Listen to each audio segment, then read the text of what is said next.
All right, Miles, let's talk Pittsburgh Steelers here for a little bit. Obviously, free agency right around the corner. The official period starts Wednesday with the beginning of the league fiscal year. Obviously, some other moves have started coming. But as we get ready for the free agency, and we look at each individual team, and in this case, the Pittsburgh Steelers, it's important for these teams to understand what their core competency is, what they're good at, what is their strength when it comes to how they build a roster. And there's a new report that came out today talking exactly what the Steelers' strength is and how they use that strength to build a quality team around this in this franchise.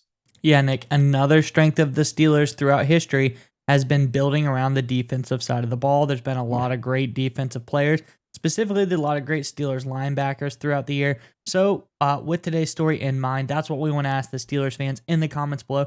Who's your favorite Steelers linebacker of all time? Whether they played on the outside or the middle of the field, doesn't matter. Let us know in the comments below. But Nick, what is this new story about the Steelers?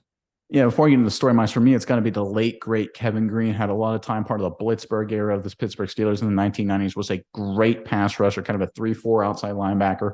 One of the next wave of guys after Lawrence Taylor in the 80s. He's a great player, gone too soon, but he's right up there at the top of that list.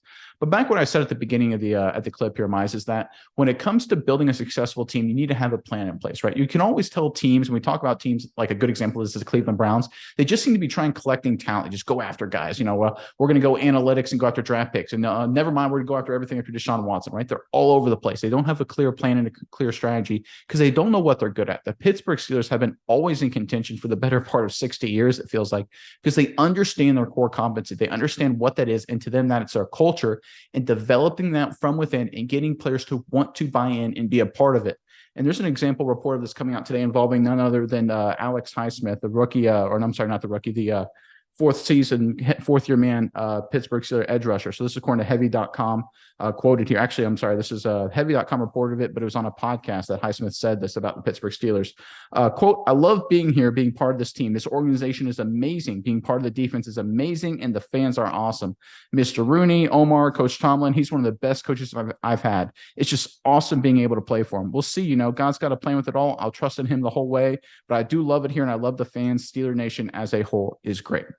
Right. It's very interesting, Miles, because one of the things when the NFLPA survey came out a few weeks ago, for those of people who aren't aware, the NFLPA, the Players Association, did a survey ranking where teams fit. They graded a bunch of factors: training room, equipment, staff, all that kind of stuff.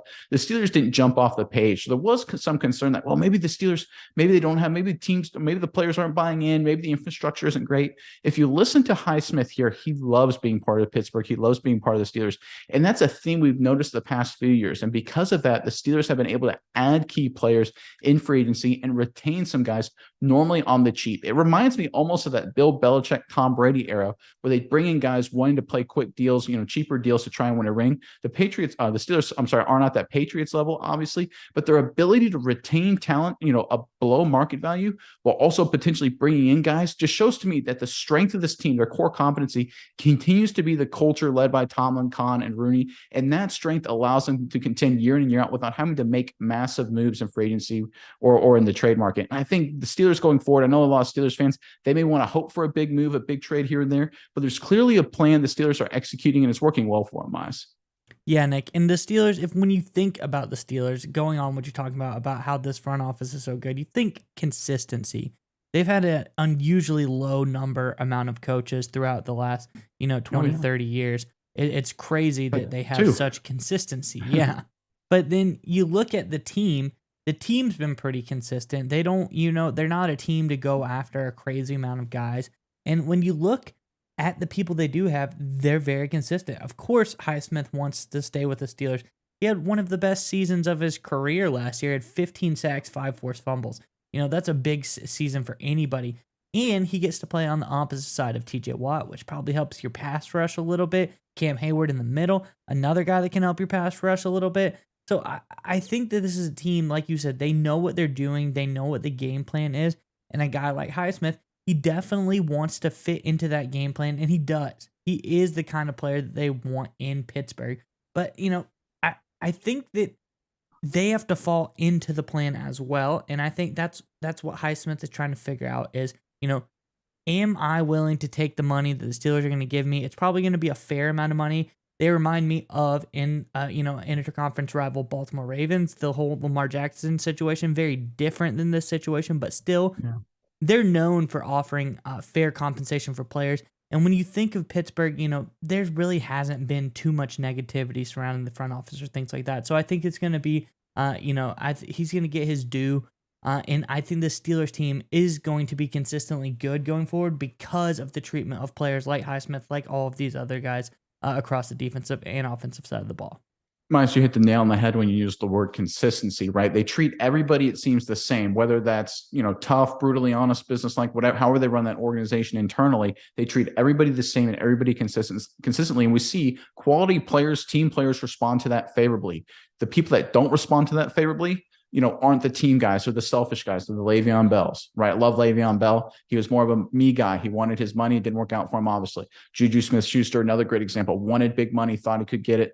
Didn't work out. Obviously, he's moved on. Of course, he just won a ring with the Kansas City Chiefs. But in terms of where his position was in the Steelers and position in the NFL, frankly, he's fallen off a little bit in terms of his stature. So when you look at what the Steelers do, they treat everybody consistently, and a lot of that's due to what you alluded to, the consistency at the top of the organization. And because they're able to do that, everybody knows where they stand. And when everybody knows where everybody stands, you don't get to throw the Ravens situation back at you. You don't get a Lamar Jackson debacle where people what's Jackson offering? What are the Ravens offering? What's really going on there? Leaks here and there. What's the whole deal there? You don't get that because everybody's on the same page. It doesn't mean everybody agrees all the time. It doesn't mean you're going to be able to keep all your players. But when you're consistent and get everybody on the same page and you get everybody to buy in who's able to stick around monetarily, great things tend to happen. And that's why the Steelers here, while they don't make the splash moves, the way they run their organization is so smart and very savvy to the point where they don't ever put themselves in bad situations where they have to pay a big player who's not very good, big money, or they get themselves in drama or anything like that. And I think Highsmith's comments here are just a snapshot into everything right about the Steelers and how they run their franchise.